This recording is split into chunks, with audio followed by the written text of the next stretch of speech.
Hey, good afternoon. This is Robert Griswold from Ready Made Resources. You'll find me on heroesnation.tv. We are, as everyone knows, we're a preparedness company that provides thousands of different types of products for people to prepare for these days in which we live. And you can visit us at readymaderesources.com or call us at 800-627-3809. And we always enjoy if you come by our store in Tellico Plains. Not only will you get to enjoy probably one of the most scenic, beautiful places in the United States, but we'd love to meet you. But, I have a guest today that I met back in the 1990s. And I remember reading his book. I found it online because at that time it was shareware. The book was named The Gray 90s, and the author was, everybody knows him, Jim Rawles. Jim, it's a pleasure to have you here today. We've known each other, for almost 30 years now, and Yeah, we've broken bread together. We've talked. We've shared a lot about our faith and our personal beliefs together. And, I'd like to just take a little of that, which we have done in private, and bring it to a public extension here on this podcast. So how you doing today? doing well, Bob. I'm happy to be on your show. It's really quite the closed circle for us. Like you say, we first met back in the '90s. I can remember attending and being a guest speaker at a pre-Y2K conference that you put on. Oh my gosh. Yeah. Yes. So yeah, it's been quite a while, and now that we've gone through the whole COVID pandemic experience, I think it's really vindicated uh, our position for both of us You know, that it really makes sense to prepare. You never know when the grocery store shelves are going to get wiped out, and it's always a good idea to keep a look at the big picture and plan accordingly.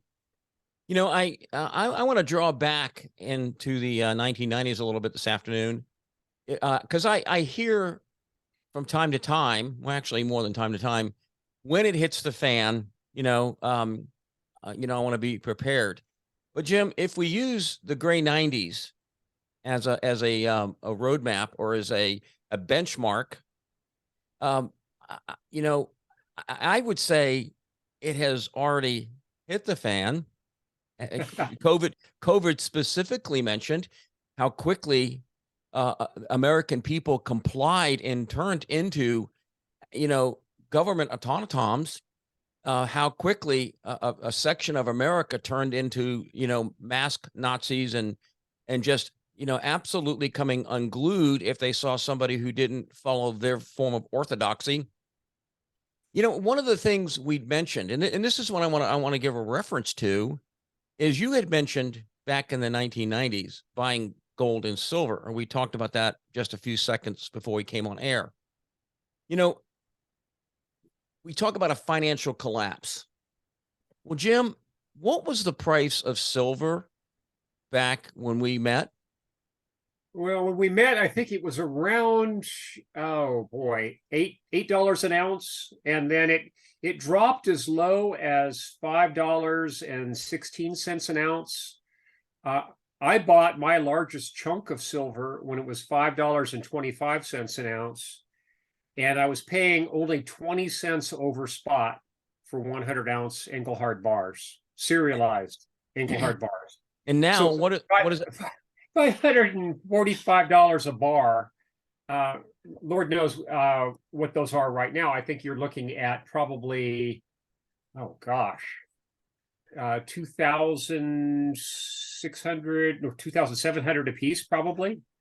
Yeah, or even recently it got up to, some of them were going for over 3,000. Now it's backed off just a bit, but it had gotten up to $3,000 a bar because for a 100-ounce bar silver. And gold, I can remember purchasing some 10th ounce pieces of gold eagles, and they were like $37.50. Well, if you go to American Precious Wow. Metals right now, they are right at it's like 325, 330 each. So, Wow. we've seen a nine-fold increase, or actually we've seen a nine-fold decrease in the value of the dollar, because the price of gold, the value of gold hasn't really changed. As we both know, it's just the Exactly. dollar's relationship to it. Would you go and explain, that in relationship to a financial collapse? Well, sure. Back when I wrote the first draft of my novel Patriots back in the early 1990s, I was concerned that we were approaching a $2 trillion national debt. We're now approaching a $33 trillion national debt. Uh, it's amazing how deep a hole our Congress has dug for the United States with overspending, and that's directly translated into the purchasing power of the US dollar. They basically destroyed the dollar as a currency unit. Continuing inflation, and more recently, mass inflation, is basically wiping out everyone's savings. For anyone on a fixed income, woe be it for them, because obviously the increases to payments like pensions and Social Security are definitely not going to keep up with inflation. They haven't, and the situation's only going to get worse as inflation ramps up. We really are living through a slow slide collapse, and that's one of the things I was warning about when I wrote that novel.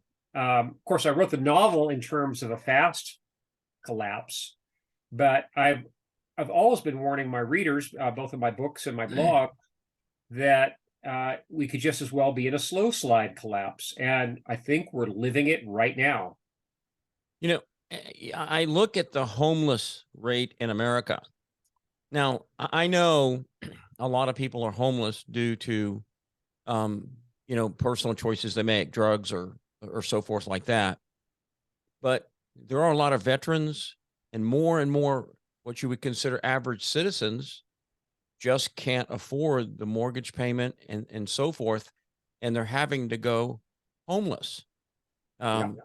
And it's really sad to see people that have worked their whole life, contributed into a retirement program, only to find out that they're living in an area where they cannot afford housing, and their choices are really to go live in a tent city of some sort and do that. So when you mention slow slide collapse, if you go to America's cities today, you name any American city, probably over 250,000 people, sometimes even less, you're seeing the gray 90s in effect in good portions of that city. Would you agree with that? Oh, absolutely. The level of homelessness that we saw in the 90s and the early 2000s was nothing compared to what we see now. And it wasn't just the change in policy on the mental hospitals. It was a lot of different factors combined. Of course, they also legalized a lot of drugs, but the main impetus has been the economy and the fact that inflation is just eating up everyone's substance, and the middle class has essentially been hollowed out, and it's about ready to be destroyed completely. So eventually, all we're going to end up with are some very rich elites and the lower class. And the lower class at this point is struggling just to stay fed, clothed, and housed. I think of I've been following the situation in Ukraine, and we've not talked about this, but I'm personally against that war. And I look and see that we have spent 100+ billion there. Actually, closer to 200 billion in arms now. 200 billion. Yeah, it's just when you think what that could be done, what that money could be doing right now for America's veterans, for example, it's just a crying shame. And here we are supporting a war that's being fought between former communists and quasi-socialist Nazis, really, when you come right down to it. So why are we poking our nose into a war that's being fought between two different stripes of totalitarianism? Well, it's an excellent question, but also on top of that, it is the modus operandi of which these people operate is that we, the taxpayers, are footing that $200 billion bill.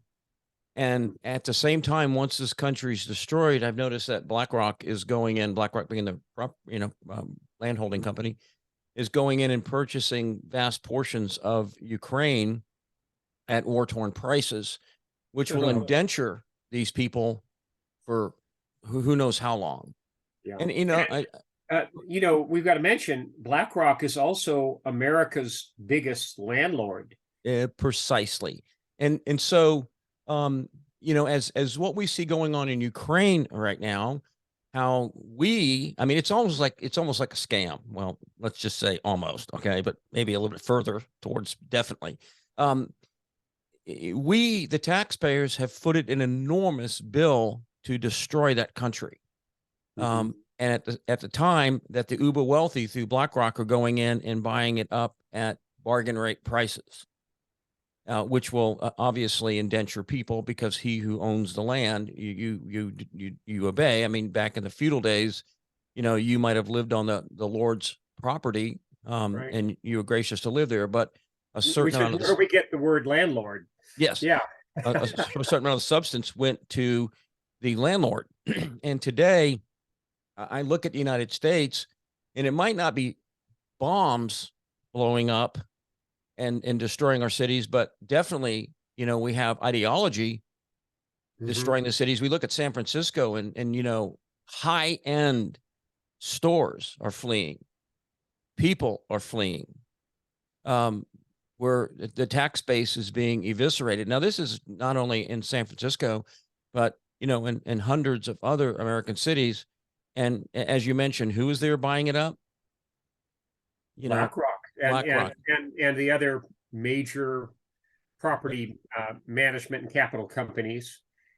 Meanwhile, we've got this banking crisis going on, and if you'll notice, who benefits? The money is coming out of banks and going into U.S. Treasuries because the U.S. Treasury Department and the Federal Reserve, a private banking cartel, conspired together for years to keep interest rates artificially low. That sucked the smaller banks into borrowing long and then lending at low interest rates. So at this point, they're losing depositors in droves. And as these banks fail, guess who steps in as the white knight to save these banks, but guaranteed by the U.S. taxpayers? It's the big banks. So now we're seeing a consolidation of banks that's wiping out small and regional banks. And who's benefiting? The big banks. They're uber wealthy. And those big banks are run by globalist, internationalist, elite. WEF. And I'm almost speechless to stop and think at the enormity of what's going on here. And so, as we saw in Ukraine, that these people will be indentured for probably longer than any of us will be alive. Usually, it takes some kind of revolution to do that after the country has been totally destroyed, as in the Soviet Union. The economy, everything was destroyed, and one of the richest nations on the earth as far as mineral wealth and timber wealth and water wealth and oil wealth. It had been totally destroyed, and it was a revolution that overturned it. And today they've regained some form of semblance of freedom, but still greatly restricted. Private property became available again to certain people. But let's look at those lessons, Jim, and say, because I want people to see this, and I think a lot of times we don't see it. We don't see the forest for the trees, because I do hear that statement when the collapse happens. Well, again, I think it's happening. I think we're in the middle of it. So, we see, as you mentioned, the middle class being gutted, They can't afford to own property, so they have to rent or become homeless. The companies like BlackRock or the Chinese come in and buy up these properties at discount rates, because a lot of people, let's just say they have a $500,000 home, they have $150,000 in equity in it, and then they get to the point they can't make the payment.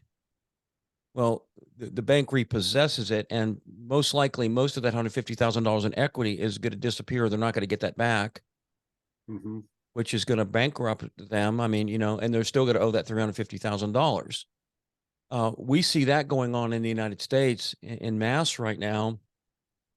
And it is sad to see, but as we look at this, I want to paint the picture so people get the reality and the graveness of the hour of where we're at. But also, I'm always a solution-based person that we give solutions to what people can do.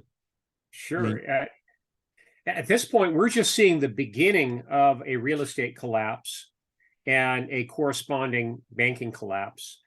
But already, the dollar value of the deposits, the net deposits of the banks that have failed, is already greater than all the banks that failed in 2008, 2009. And how much money does FDIC have in it to cover all those deposits? It works out to about 2% of deposits. So obviously, if there's any large bank runs, the FDIC reserve will be wiped out very quickly. And then they'll have to resort to taxpayer funds. And of course, the American taxpayer is always the lender of last resort. They always turn to us.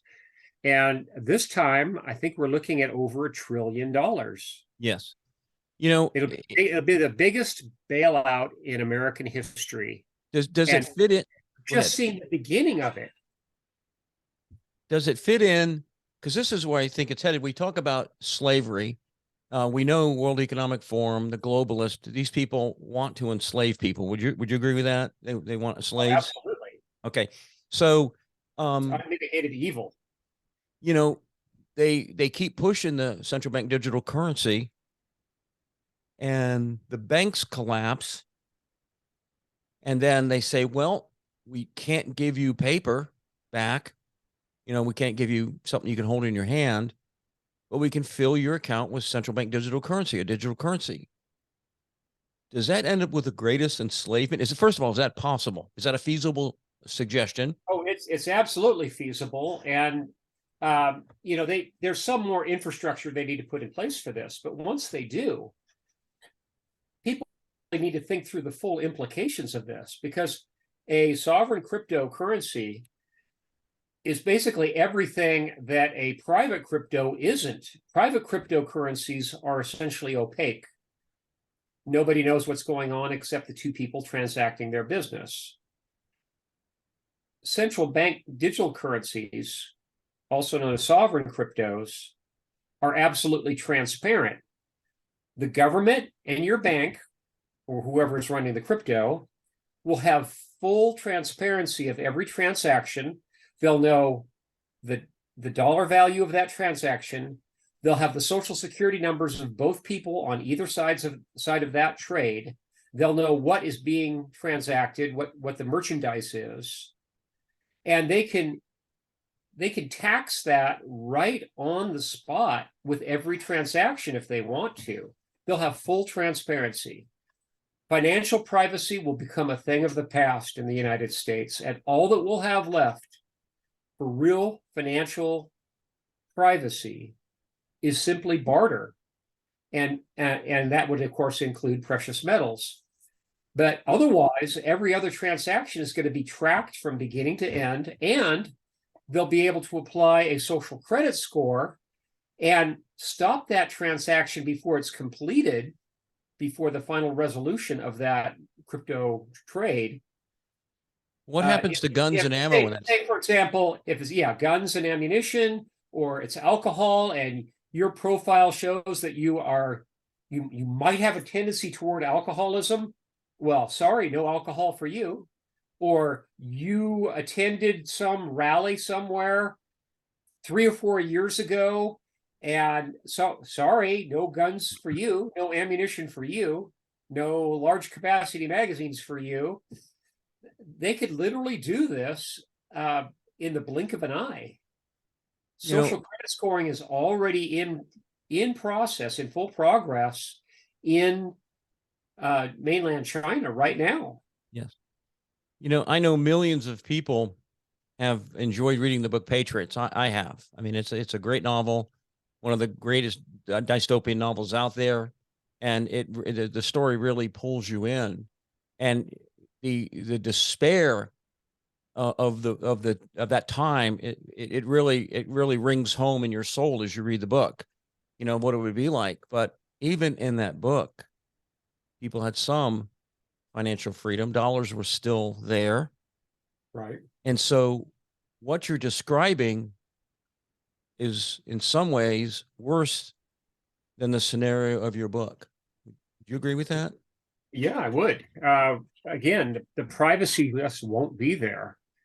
And there won't be any hope of redeemability for that currency. And of course, with an electronic currency, the government can change that currency in any number of different ways on the fly. They don't have to print new currency. If they want to knock a zero off the currency, boom, it's gone. And everything across the board is revalued. Everyone's prices, everyone's wages, everyone's bank balances can be changed in a microsecond. So if the economy got real hot and people were spending a lot of money, Yeah. or if the economy got, go ahead. Yeah, they could just knock a zero off the currency. And if the economy was, if we were in stagflation, for example, where they wanted less stagnation of the economy, what's better than knocking a zero off the currency when suddenly gasoline, instead of $2.40 a gallon, is 24 cents a gallon? Yes. It'll seem cheap, so people will be buying more things, and that'll be across the board. Or put a time limit on it. You know, you have so much time to spend this money. Right, or it goes poof. Yeah, yeah, or you lose it. So, you know, use it or lose it. So if you have, you know, $500 digital bucks in the bank and you have the month of July to spend it on, and because in August that money goes poof, it's like you said, you know, It's as if the central banks will have a giant rheostat in their hands and they can crank the economy up or down as desired on the fly. and we all know from history how well central banking, central government works, right, Jim? Yeah. They are not our friends. They are not friends of the Constitution. And we can only trust them to do one thing, and that's to rob us in slow motion. Yeah, or in faster motion. I mean, Or faster. COVID robbed us pretty quickly. It robbed us of freedom. It robbed us of our children. It robbed us of our, you know, medical freedom. Yeah. You know, and Well, so it also robbed us of being able to say goodbye to our loved ones who are yes. in, care homes or whatever. We literally could not even go see someone when they were dying. I mean, what greater cruelty can you imagine? I can't. Well, I can, but I mean, you know, it definitely ranks up there at the top. And so what I'm trying to do, Jim, is portray, you know, your dystopian novels, and other people have written them, but against the reality of what we face today, you know, and you know, as far as reform, you know, we've seen the Durham report come out that is actually exfoliates the whole intelligence community, the news media, everything. It just exposes the absolute sham it is. Yes. Do you think anybody's going to go to prison? People should be behind bars right now. But of course, here we had Jeffrey Epstein conveniently die. Have we heard anything about prosecutions for anyone who was involved with all the pedophilia shenanigans that went on in his private island? And all the, not dozens, but hundreds of people who took private flights there on his jets? And yet today, that's just one example of, obviously we are living in the age of deception and betrayal. and We cannot depravity. trust our own. We cannot trust our own government. We cannot trust the intelligence agencies. And I'm a former intelligence officer, and it makes me sad to say it, but it's true. We can't trust the intelligence agencies. We can't trust the federal or even the state law enforcement agencies. They've been completely politicized and weaponized. We are living in very perilous times. And agree, but you know, you mentioned Epstein Island, but I mentioned first grade. And what I mean by that is, you know, what those powerful men and sometimes women did on Epstein Island to young girls. Some of them have come forward and told horrible, horrible stories, and nobody's gone to prison. But every day in first grade now, or in fifth grade or second grade, we have degenerates and perverts Yeah. coming into your children and sexualizing them. I just saw a video of a black pastor read. I don't know if you saw that video. He was standing before the school board and he read very explicit lines out of a book that, you know, elementary school kids had access to, talking about arousing people and what you do. And so even though Epstein Island was horrible, we see in America today, where throughout the entire public education system, uh, the all you can say is Sodom and Gomorrah. Yeah, it sounds like it. You know, to see absolute perversion like that institutionalized shows you the depth that our whole society has fallen to. You know, We are literally just about like Sodom and Gomorrah right now. yeah, It's just boggling to think that we've come this far, we've sunk this low this quickly, because even 10 years ago, this would have been absolutely inconceivable. correct. And now they're trying. It's bad enough that the perverts of our country made us try to claim to accept their behavior, but now they are forcing us to become part of their make-believe. Yes. And Yeah, so just- again, taking that back to the great 90s and the book Patriots, would you have conceived in that dystopian reality that that book portrays so well, would that have even been a thought that society would have gone down that road? Meaning it's no, much worse than that novel. no. It is. It actually is worse. It's frightening to think that here I wrote this 30 years ago, and I had people at the time poo-pooing me, saying, "Oh, well, things could never get that bad." Well, things in a lot of ways are worse. The level of government corruption certainly is worse. Well, And the complicity between the Federal Reserve and the Treasury, for example, to destroy our economy, to destroy the dollar as a currency unit, and to essentially destroy the middle class. I really couldn't fathom that at that time. and so I know, and like I said, millions of people have read the book Patriots. I still recommend reading it. I am a person who likes dystopian novels. I have that survival mentality. You know, me against the world or whatever. But even as I read that, in two places we've already shown, in the economy and in the area of morality, it's already gotten far worse in that book. So let's pick another topic. Okay. I suppose, Bob, we could probably aid it awful all day. I know.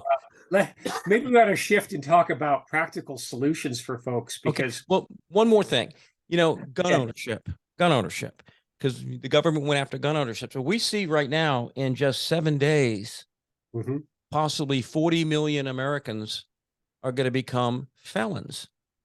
The government is going to make 40 million Americans that own a pistol brace felons that can go to jail for 10 years. I think it's actually up to 15 years now, and $250,000 in fines per violation. So if you own 3 rifles with pistol braces, that's $750,000 in fines and 45 years in prison up to. And I remember in your book, you did that. And it is a huge government registration scheme so that the government has names and addresses of maybe up to 40 million people that own these guns. But, and as of to date, or as of May 5th, I read that only 125,000 people have complied with the law. So Yeah. in when I wrote the novel Patriots, that level of draconian control over guns was something that in my mind's eye, I could picture only being promulgated by a foreign invading army. But here we're living in this slow slide, and our own government is doing this to us. And I don't know what they're thinking in Congress right now, but they're dragging their feet in trying to stop this thing. And on bump stocks as well. Oh, now, yeah. Oh, and force reset triggers, and Lord knows what they'll be after next. Yeah. But and I'm not a big fan of any of those things. I mean, I believe in just an AR-15 is an AR-15, and if you learn to use it as it's manufactured, I think you're going to do very, very well. Versus sometimes little gimmicky things, but we won't go into that. The fact is, it's legal. They said it was legal. They told people for about a dozen years it was legal to own them, and then they just whoops, we're going to make you felons. So those are three areas that I've just pointed out that are worse than your book, the dystopian novel. And I could go into, our children not being protected. How we would never have thought, like I said, that the government would actually be predatory upon our children. I don't think I would, the movie Red Dawn in your book, how the southern border would just be open up and Chinese agents would be coming across our border, and all kinds of, the government would be promoting sex trafficking. The government would be promoting the trafficking of fentanyl. We mentioned our money, how the government is actively waging a war on our money. Obviously, our rights, First, Second Amendment rights. As evident by wanting to hire 87,000 new IRS agents to go after, everybody. So my point is, people read that novel and they think, my gosh, I need to get ready, because it's a good technical manual for getting ready. It does motivate people to get ready prepared for a multi-level, multifaceted collapse, which we've just described. So Jim, in your opinion, what are some of the things that people, that we know food, water, and address, because I see it, having sold food now for 30 years, so much scam out there. A year's food supply. And then you go look at it and it's like 300 calories a day. What do people need to be looking for when they're buying a food supply? Well, they need to buy from a trusted supplier, and someone who's quoting real calorie counts and being realistic.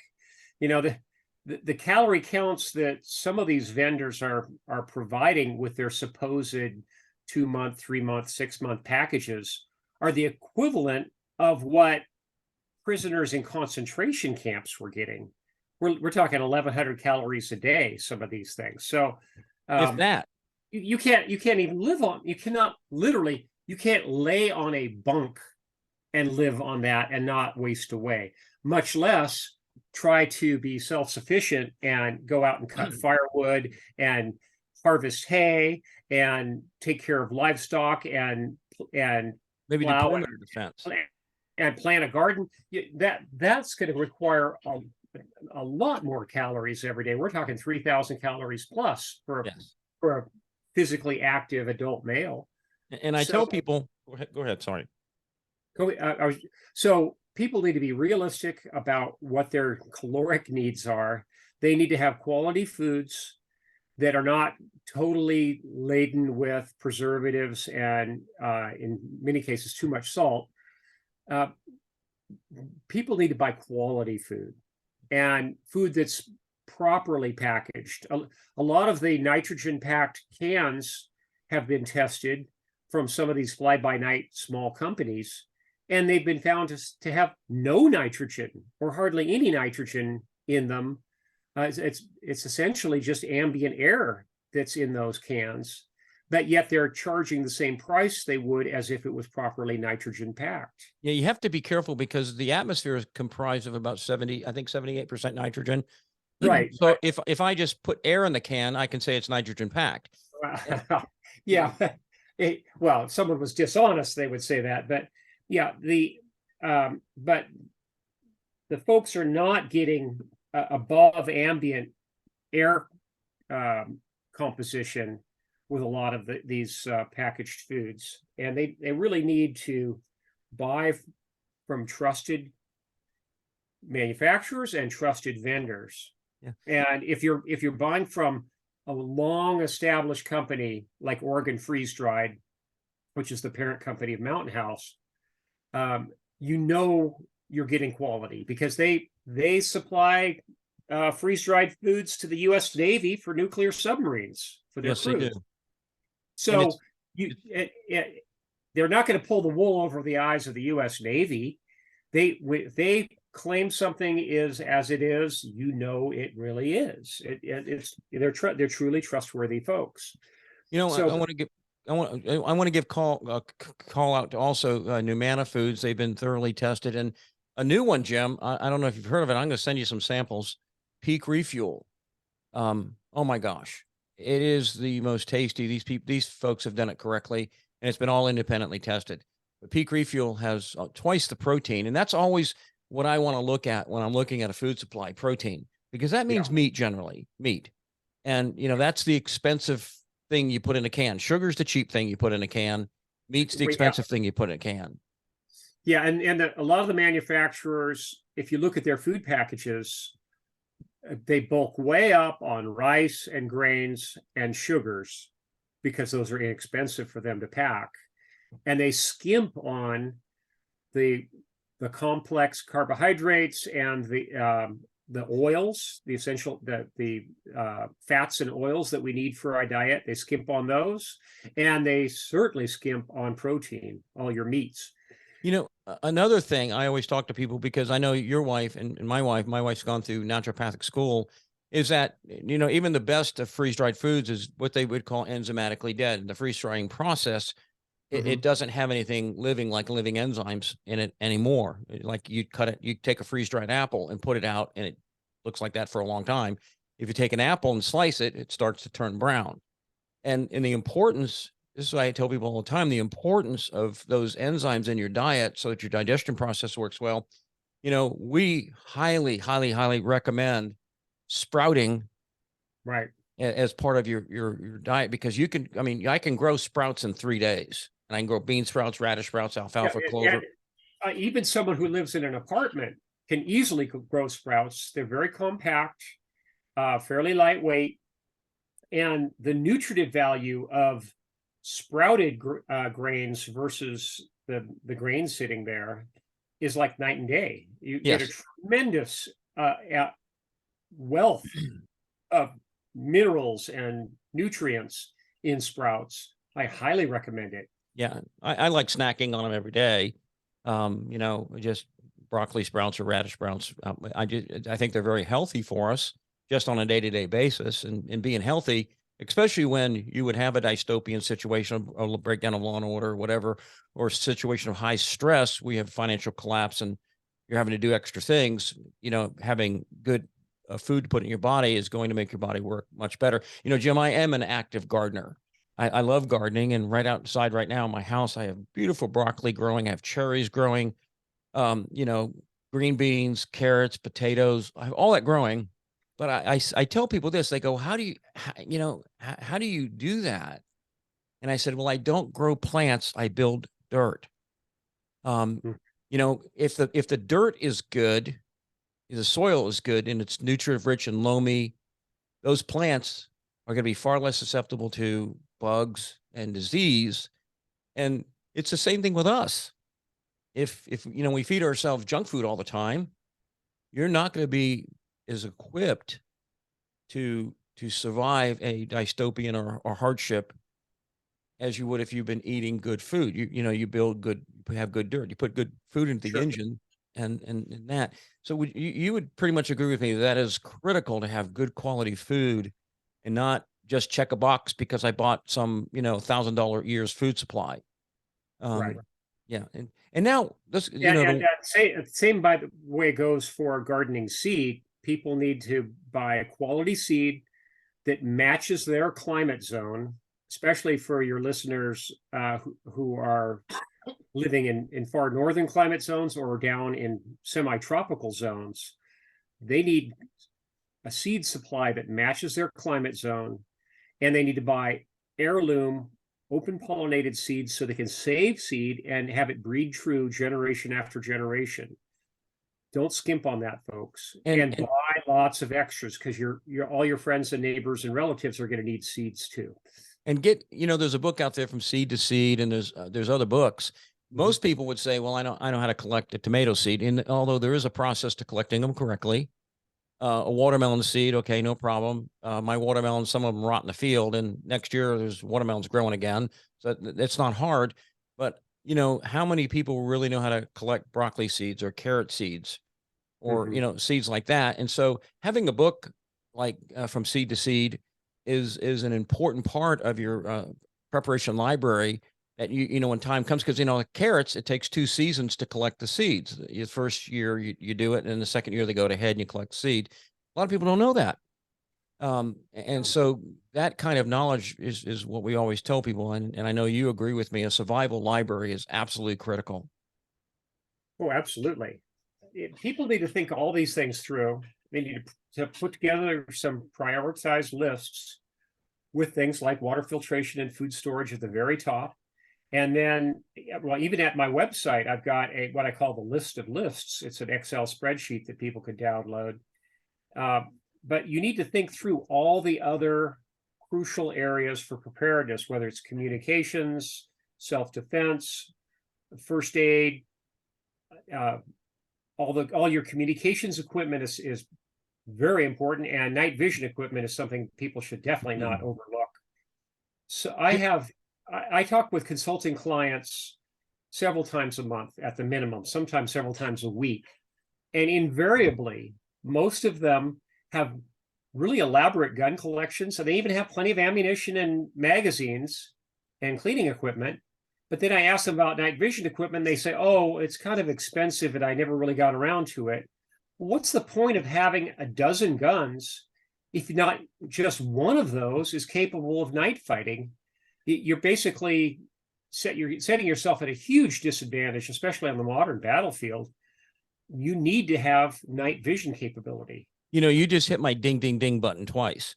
Go back to the communication. Sure.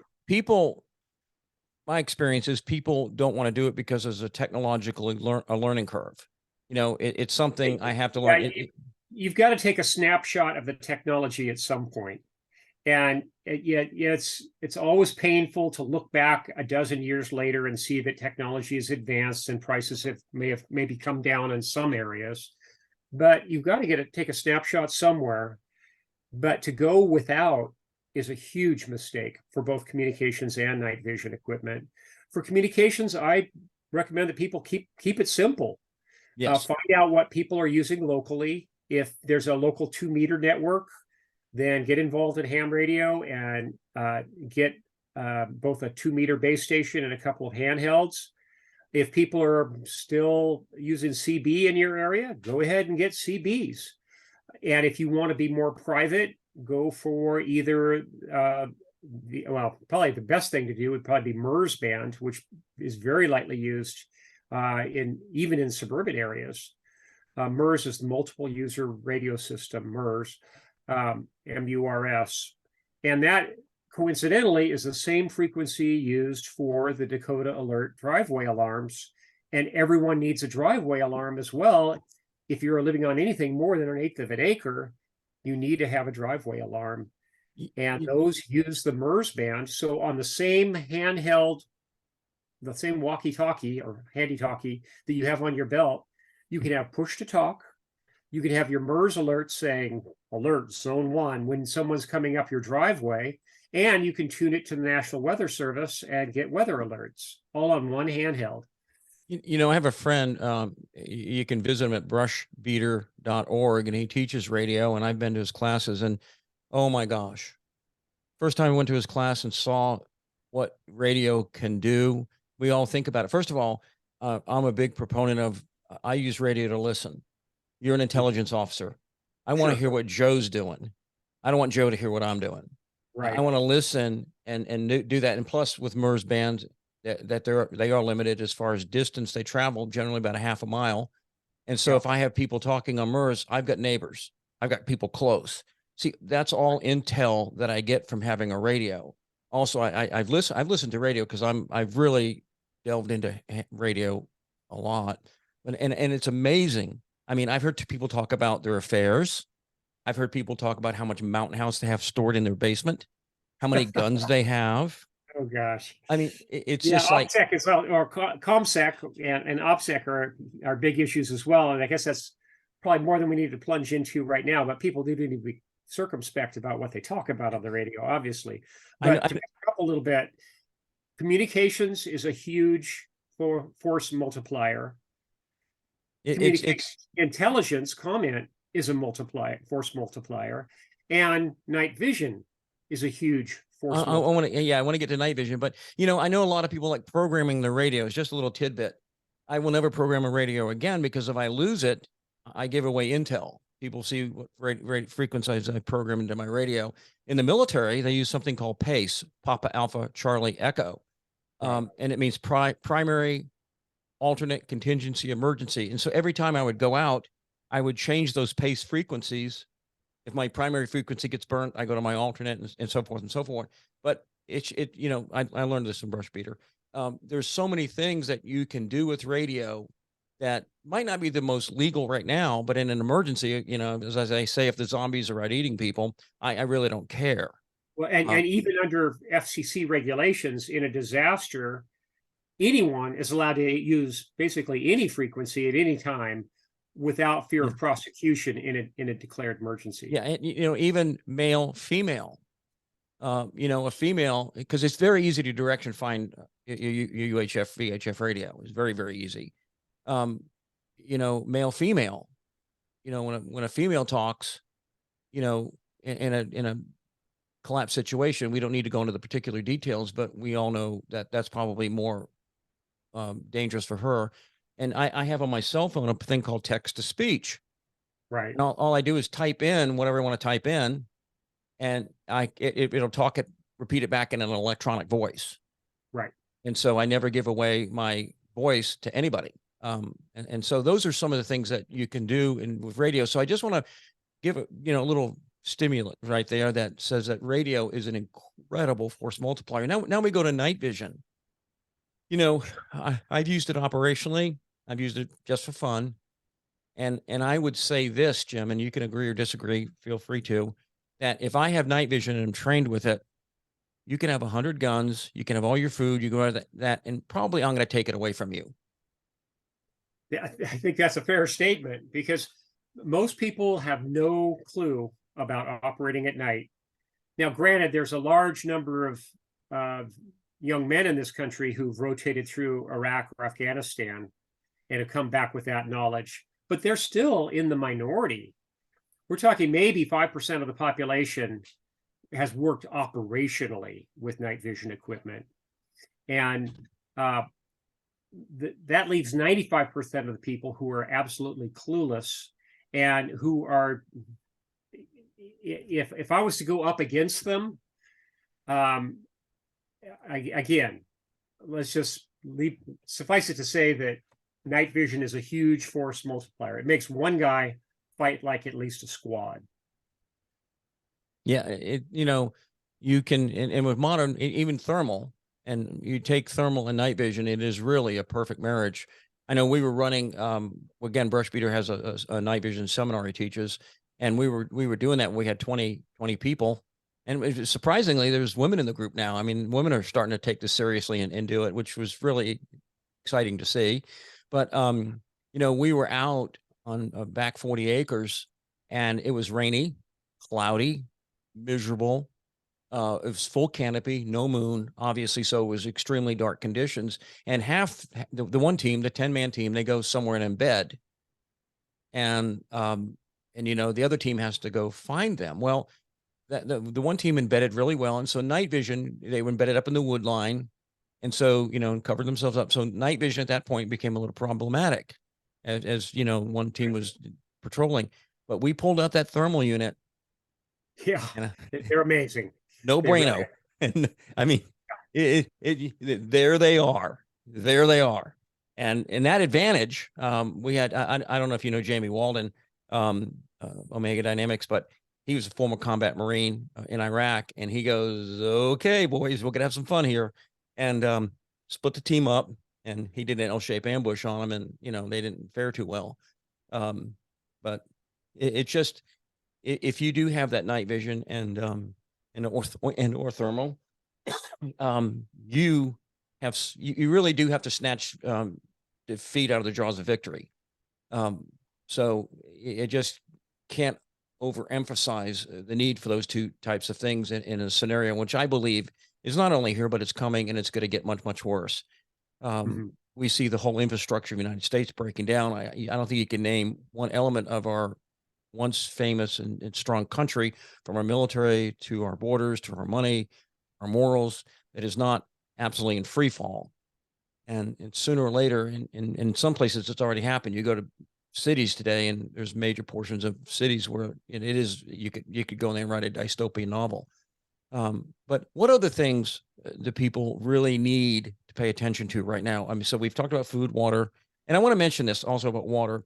Jim, water freezes, it expands. People have water filters, and it freezes and they expand, they'll break. Right. Yeah. Most people don't realize that, and they think, oh, well, yeah, I have this water filter and I tested it. It works really well. I keep it in the glove box of my car, and I just shake my head and think, oh gosh. Well, if you live in a climate where it gets below freezing, that filter is now history. Yeah, it's compromised.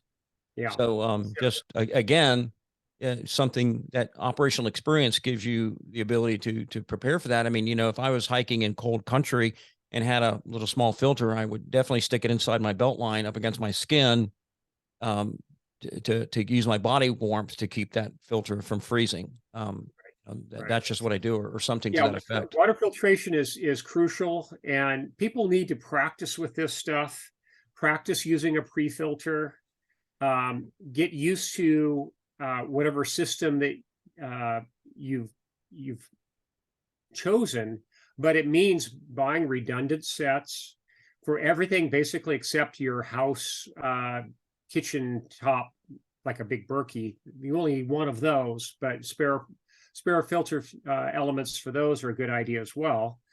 But for your operational filters, you're going to need 2 or 3 sets. And right now at Costco stores, for $39, you can buy 4. Let's see, I'm trying to remember the brand. It's the straw type filters. Straw. Yeah. So they're out there, but you need to buy them in quantity, and you need to keep some in reserve, because some are eventually going to get clogged, or more likely they're going to get frozen, and you're going to need replacements. Yeah, long before you'd go through the supposed life, 10,000 to 100,000 gallon life of these filters. That's under ideal conditions. Yes, it's not including the crud. That's with a good pre-filter. Yes. So, and I always tell people, if you are filtering dirty water, if you have the capability of, having a bucket or a jar or glass, whatever, and using even your t-shirt, your shirt you got on, and pre-filter it so you get the larger particulates out, you're going to add lifespan to that filter. Just because the filter can, filter scum water, don't make it do it. Right. Yeah. Start with the best water you can. And for that, typically what I recommend is downspout water off of your roof after not on the first rainstorm of the year, but after the second, where the roof's had a chance to get clean. That's good water to start with. Don't use scummy pond water if you don't have to. Yeah, most shingles have zinc on them. That's what prevents fungus from growing on your roof.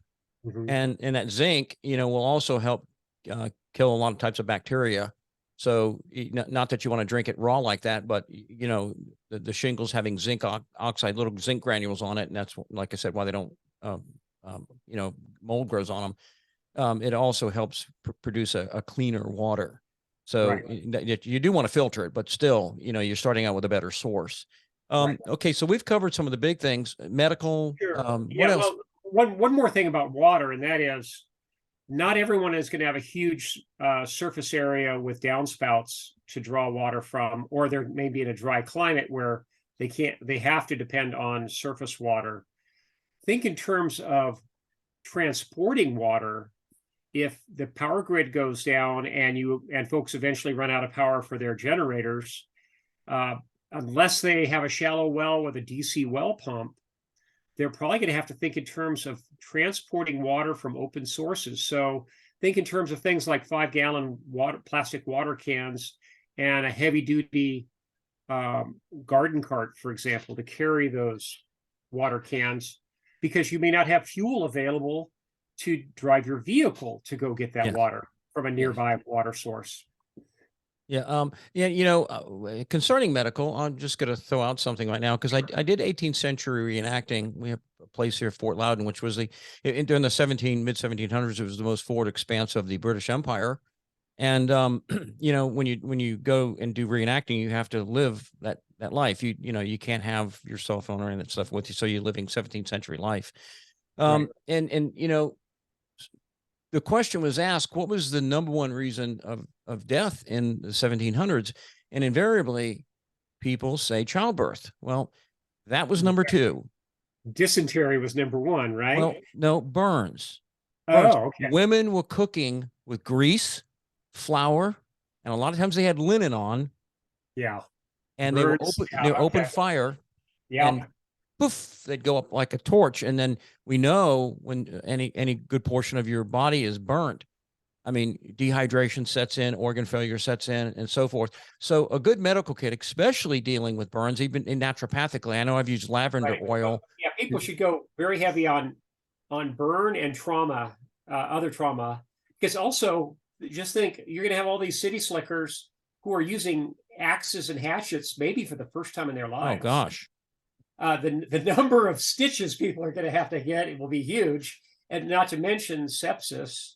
Yeah, I've And seen chainsaw injuries and I've seen an axe injury, and they're not pretty. no, they're not, not at all. So people need to think all this stuff through, and of course, you need the training to go with it. My family recently took the wilderness first aid course, and you, even for someone who's had training in the military, keep in mind those are perishable skills, and some things like tourniquet technology has come a long way in just the last 5 years. So if it's Oh been more gosh, than yes. 5 years since someone is in the military, there's a whole new doctrine out there about how, when, and why to apply tourniquets. Yes. And with So, burns, just petroleum jelly, yeah, Vaseline, that you can, you know, because dehydration is the huge thing. If you got yeah, a little blister, you know how quickly it fills up with water, and generally a lot of water fills into a little bitty blister. But when you're burnt, you know, so like let's maybe a 6 by 8 piece of your skin is burnt. yeah. It's That's like gonna, having a spigot there. yeah, you're gonna dehydrate quicker than you can rehydrate. And you know, if you put Vaseline over that wound, you seal the wound, and you know, copious amounts of Vaseline, and then cover it with a trauma dressing. You give somebody the ability to survive, and if you have the ability to set up IVs, even a what they call a rectal IV, not pretty, but it works. You know, you can save people, but just people don't think about that. Burns are huge. And if you're using open fire, so if you know you're having to use a fire to cook with, your gas stoves run out. Obviously, the electricity might be off, or the gas stove's been confiscated by the government at that point. um, Yeah, there's also a sanitation component to that as well, and yes, that is people are not going to be washing their clothes every 2 days. So someone cooking is going to end up with clothing that is absolutely sodden with grease over the yes, course of several weeks. yeah, flammable materials, Yeah. and you get close to the fire, and that's what happened to a lot of 18th century women. Is they would get horribly burned, and then you know they didn't have the medical knowledge to treat those burns. So it just when you prepare a first aid kit, for that, Vaseline, trauma dressings, because, if you put just a trauma dressing over a raw wound, first of all, it's going to dehydrate. Second of all, it starts to heal and you have to change that dressing. You just got to pull the skin right off. Yeah. Whereas if you put Vaseline down first, you create that barrier so that you can pull the dressing off. Now, the only exception to that, of course, would be if you have immediate medical care right next door. If you're a mile from yes, of a course. hospital, they're not going to want to see Vaseline on a burn. You're going to want to get them there immediately and have them treat it. Otherwise, they may end up debriding that wound, and that'll be painful. Yeah, But, obviously, if you're in a grid down situation where there's not medical care available, yes, Vaseline is your friend. Yeah, you're going to have to do something. That's what I'm talking about. That medical treatment is not available, and you're on your own, and it might be your wife or your children, and you want to save them. I traveled a lot around the world, a lot of third world countries, and you see what happens when people don't have medical care, and they might not have the equipment or the stuff to deal with trauma injuries, and you see a lot more permanent type injuries where people have been horribly scarred or marred or crippled, whatever. And a lot of that's preventable with just knowledge. We have a 18 Delta that comes out and teaches a medical course, and it's a pretty good medical course where he addresses all of those issues and how you really can, with limited medical experience, treat and save somebody's life. And so, having the equipment plus having the knowledge is important. Jim, what else would you add to a top list, say a top 10 list of things people should have? Well, I guess to back up a little bit, I guess the first thing people should have is faith in Christ Jesus. Absolutely. Okay. But beyond that, food, water, first aid, communications, night vision, and some source of heating so they won't freeze to death, and good quality sleeping bags for when you're in marginal heating conditions, or Yes. if you have to completely bug out. I've had hypothermia twice, and it was just mild hypothermia. And I'm telling you, it's very, very uncomfortable. Yeah. Very, very uncomfortable. And first time I made it worse by getting in a hot bathtub, which doesn't help because that just draws more heat to the surface of your skin and it lowers your core temperature more. You have to slowly warm up, and I didn't know that. And so kind of made it a little worse. And thank God it was only, mild hypothermia. But Jim, we've given people a lot to think about today. And I think you mentioned most of all, because I know you have a passion for the Lord Jesus Christ as a Christian, and so do I. And that's the thing I always like to leave people with is that I think of Abraham when he went to go rescue his nephew Lot. I mean, he took 175 men, 318 miles across Judean wilderness. When you travel to the enemy's camp, you have to have a moral courage that God puts in a man. God makes a man a man. Yep. And, our passion, first of all, should be the Lord Jesus Christ. But second of our passion should be our family. My passion is my family. You've met Roxanne. I've been married to her for 37 years. People say she's the most godly woman they've ever met. And I agree. And so I love her so. I have 3 children. Now I just had 2 weeks ago, another grandchild. Well, and that's my passion. If it was just me and I died, I go, Paul said, is, for me to live as Christ and to die is gain. But I have a family, and that's my passion. Yeah. You got people need to remember that parents are the spiritual core of their family, and the upbringing of their children in the fear of God, in good biblical knowledge, is their primary mission in life as Christians. They say there's something worse than going to hell, and that's going to hell and bringing your family with you. And, Yeah. and Yeah. I forgot. I think Jonathan Edwards said that. But you know, it is. And so we've given people a lot to think about, and it's not just to survive. I'm what I call a community prepper. I want to be a benefit to my community, um, and definitely my family. And so it is why I do what I do, and I know it's why you do what you do. I want to be there for my family. I want to be the strength, the the leadership, and I want to raise my sons to be to come up into that place to be men of leaders, men leaders. Um, Mm. and so that's what I want to leave people with. We've talked about a lot of preparations, a lot of things you can do, but in the end, there's a purpose in why we do it, not just to stay alive, but there's a purpose because we have posterity, we have history, we have family, friends, and Mhm. if we do what we do, as Joseph saved millions, we might not save millions, but we can save some. You want to finish up, Jim, because we're coming up on an Well, hour. sure. Just to carry on with that, in the Old Testament, they talk about the law of tzedakah, and that's charity.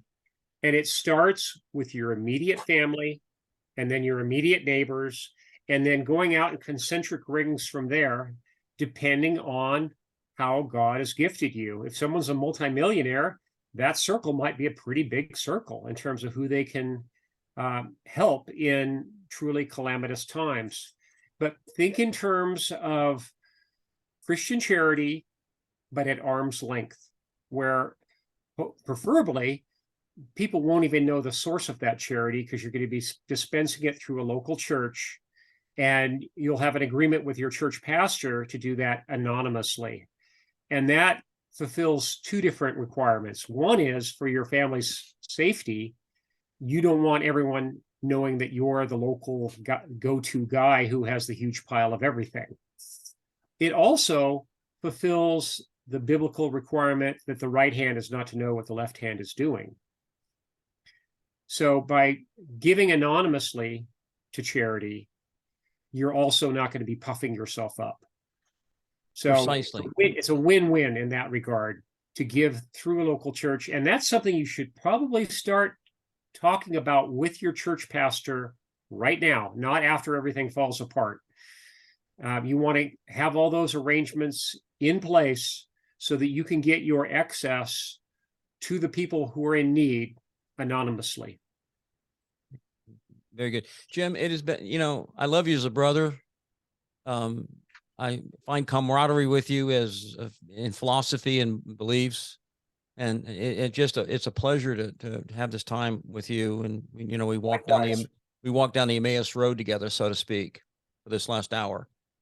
Jim, I know you have books out there. How do people, why don't you list a couple of your books and how people can get them?